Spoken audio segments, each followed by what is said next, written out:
নমস্কার বন্ধুরা, আপনারা দেখছেন কুকিং হাউস অফ অনিমা। আজকে একটা সরস্বতী পুজো উপলক্ষে একটা খিচুড়ি বানাচ্ছি। ভোগও দিতে পারো, নিরামিষ খিচুড়ি। আমি যেইভাবে করছি পুরো ভোগের নিয়মেই করব। তার জন্য দেখো আমি আমাদের পরিমাণ মতো আমি এই ডালটুকু নিয়ে নিয়েছি। আর এখানে দেখতেই পাচ্ছ একটা কড়াই বসিয়ে দিয়েছি।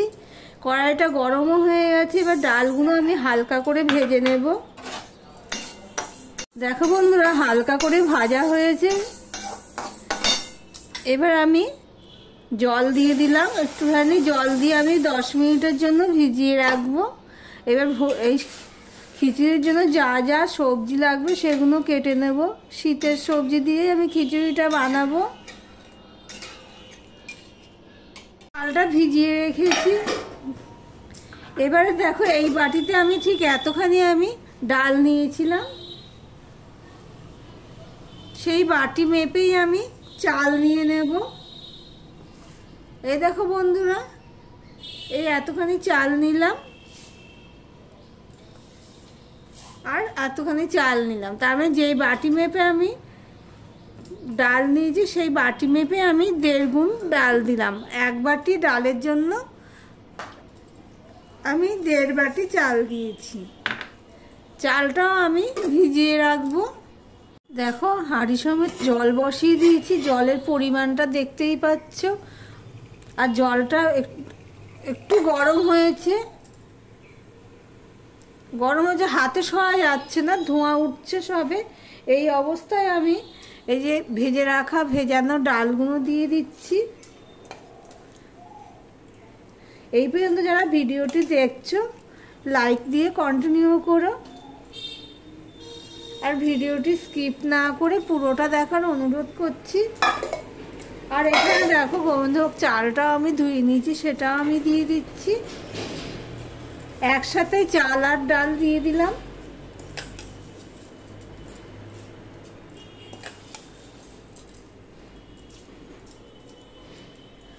প্রথমে আমি একটুখানি ঘেটে নেব। ওদিকে চাল আর ডালটা ফুটতে থাক, মাঝে মাঝে ঘেটে দিতে হবে। কেন গোবিন্দভোগ চালের খিচুড়ি করতে গেলে মাঝে মাঝে একটু নেড়ে দিতে বা ঘেঁটে দিতে হয়, কেননা নাহলে লেগে যেতে পারে। এখানে দেখো আমি নিয়েছি টমেটো, মটরশুঁটি, আর নতুন আলু, ছোট আলু আর ফুলকপি। কড়াইটা গরম হয়ে গেছে। এবারে আমি দিয়ে দিলাম সাদা তেল।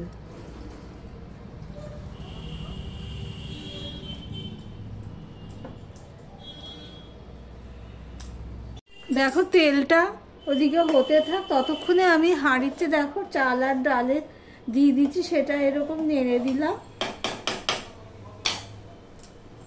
তেলটা গরম হয়ে গেলে আমি অল্প একটু নুন দিয়ে দিচ্ছি। দিয়ে সবার প্রথমে আমি ফুলকপিটা ভেজে নেব।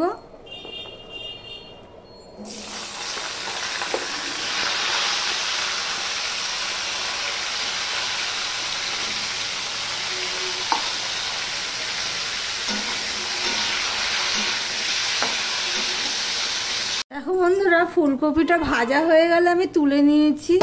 এবার যা তেল আছে ওই তেলেই আমি আলুগুলো ভেজে নেব।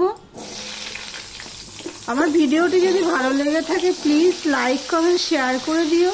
আর যারা নতুন বন্ধু প্রথম এসেছো আমার ভিডিও দেখছো তাদেরকে বলবো সাবস্ক্রাইব করে পাশে থাকার জন্য। আমি এখানে একটু হলুদ দিয়ে দিলাম একটু নুন দিয়ে আলুটাকেও আমি ভেজে নেব। এদিকে দেখো চাল আর ডালটা প্রায় ফুটে উঠেছে, অর্ধেকটা ফুটে গেছে। ফুটেছে কিন্তু এখনো পুরো শক্ত রয়েছে। এই অবস্থায় আমি এখানে দিয়ে দিচ্ছি নুন। স্বাদ অনুযায়ী নুন দিয়ে দিলাম। আর দিয়ে দিলাম সামান্য একটু হলুদ।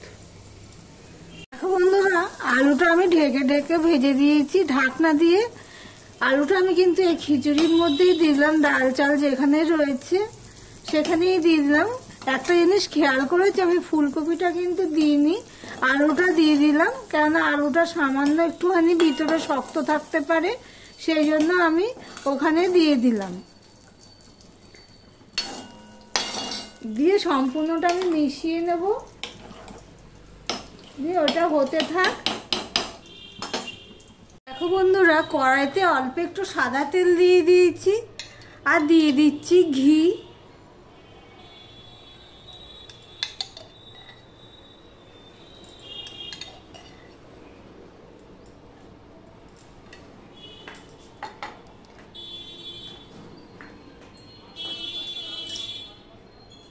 এবারে দিয়ে দিচ্ছি দেখো একটুখানি পাঁচফোড়ন দিয়ে দিচ্ছি, অল্প একটু পাঁচফোড়ন দিয়ে দিলাম।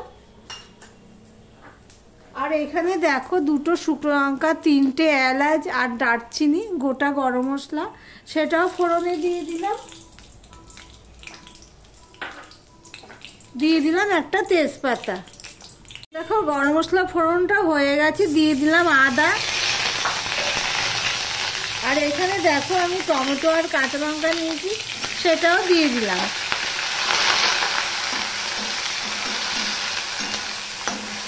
আর এখানে দেখো মটরশুঁটি নিয়েছি, সেটাও আমি দিয়ে দিলাম।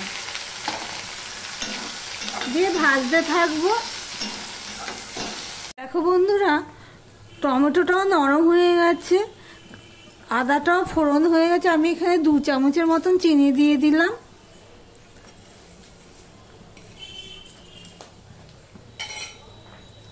চিনি দিয়ে সম্পূর্ণটা মিশিয়ে আমি একটা ঢাকা দিয়ে দিয়েছিলাম, কেননা তাহলে মটরশুঁটিটাও সিদ্ধ হয়ে যাবে।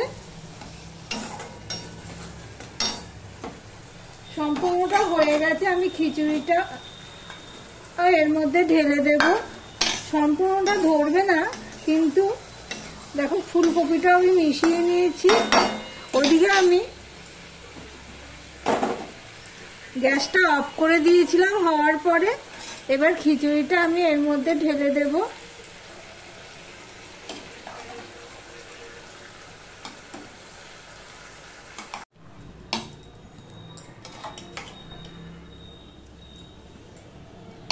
গ্যাসের ফ্লেমটা আমি লো করে দিয়ে খিচুড়িটা ঢাললাম।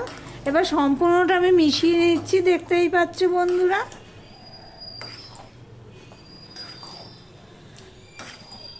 ফুলকপি তো ভাজার সময় সিদ্ধ হয়ে যায়, কিন্তু আলুটা একটুখানি কম ছিল বলে আগে দিয়ে দিয়েছি। একটু কম হয়েছে, তাই টেস্ট অনুযায়ী আর একটু নুন দিয়ে দিলাম। আর দিয়ে দিলাম একটুখানি ঘি।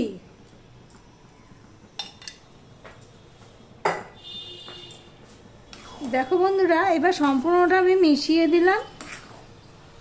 আমার ভিডিওটা যদি ভালো লাগে থাকে, প্লিজ একটা লাইক করো, কমেন্ট করো, শেয়ার করো। আর যারা সাবস্ক্রাইব করোনি তাদেরকে অনুরোধ করছি চ্যানেলটি সাবস্ক্রাইব করে পাশে থাকার জন্য। দেখো কমপ্লিট হয়ে গেছে। এবার আমি গ্যাসটা অফ করে দিলাম আর ভিডিওটা এখানেই শেষ করলাম। আবার অন্য কোনো রেসিপি নিয়ে চলে আসবো। টাটা।